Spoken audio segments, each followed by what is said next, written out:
کے بعد پھر کبھی تمہارا باپ بے چین نہ ہوگا۔ رحمت عالم کے آخری کلمات۔ سہ پہر کا وقت تھا، سینے میں سانس گھڑگڑا رہی تھی، اتنے میں مبارک ہونٹ ہلے اور کانوں میں یہ آواز آئی، نماز اور غلاموں سے نیک سلوک۔ پھر ہاتھ اوپر اٹھے، آپ نے انگلی سے اشارہ کیا اور فرمایا، بھلی رفیق الاعلیٰ، اب اور کوئی نہیں، بس وہی سب سے بڑا ساتھی۔ یہی کہتے کہتے ہاتھ لٹک آئے، آنکھیں چھت سے لگ گئیں اور روح پاک اپنے رب سے جا ملی۔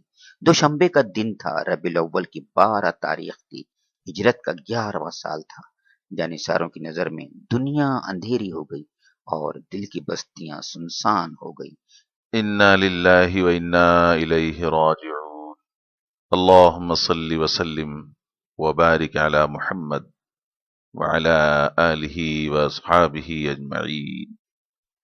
جس وقت آپ صلی اللہ علیہ وسلم کی زندگی کا آفتاب غروب ہوا، عمر مبارک 63 سال تھی۔ فداکاروں کی غمزدگی۔ کیا سچ مچ رسول خدا چل بسے؟ جو مسلمان بھی دل خراش خبر سنتا، کلیجہ محسوس کے رہ جاتا۔ ایسا کیسے ہو گیا؟ ابھی چند ہی گھنٹے پہلے تو انہوں نے آپ کو دیکھا تھا، آپ نے ان سے باتیں بھی کی تھی، ایسا کیسے ہو گیا؟ آپ تو اللہ کے چہیتے ہیں، اللہ نے آپ کو پیغمبر بنایا ہے، آپ ہزاروں انسانوں کے لیے آنکھوں کی ٹھنڈک، دل کا سکون اور روح کی غذا ہیں، ایسا کیسے ہو گیا؟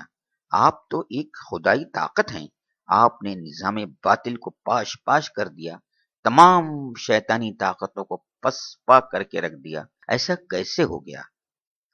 آپ نے ہی تو بے شمار انسانوں کو اندھیرے سے نکالا ہے، اجالے میں پہنچایا ہے، گمراہی سے نکالا ہے، سیدھے راستے پر لگایا ہے۔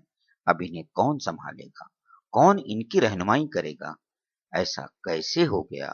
آپ کے مرنے سے تو وہی رک جائے گی جو اب تک کسی نبی کے مرنے سے نہیں رکی۔ حضرت عمر رضی اللہ تعالی عنہ نے یہ غمناک خبر سنی تو پاؤں تلے سے زمین سرک گئی، بے تحاشا عائشہ کے گھر کی طرف دوڑے کہ اس نامبارک خبر کی تحقیق کریں۔ پہنچے تو وہاں جسم مبارک پر چادر پڑی تھی۔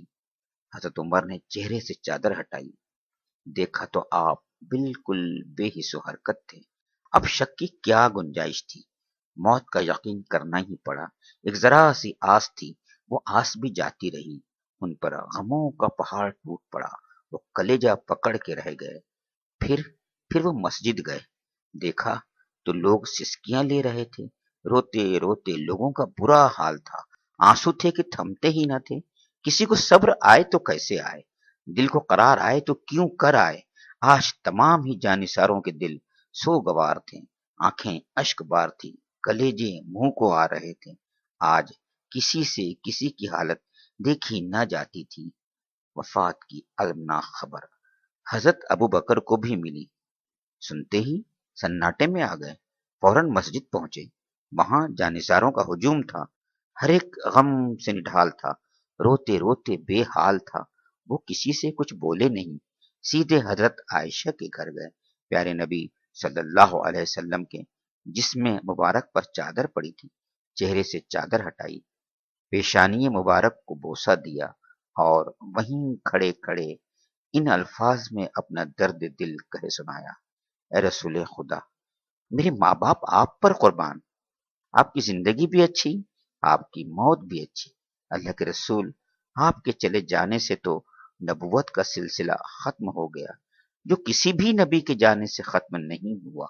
اللہ کے رسول، آپ کی عظمتیں نہ زبان سے بیان ہو سکی، نہ آنسوؤں سے ان کا حق ادا ہو سکے۔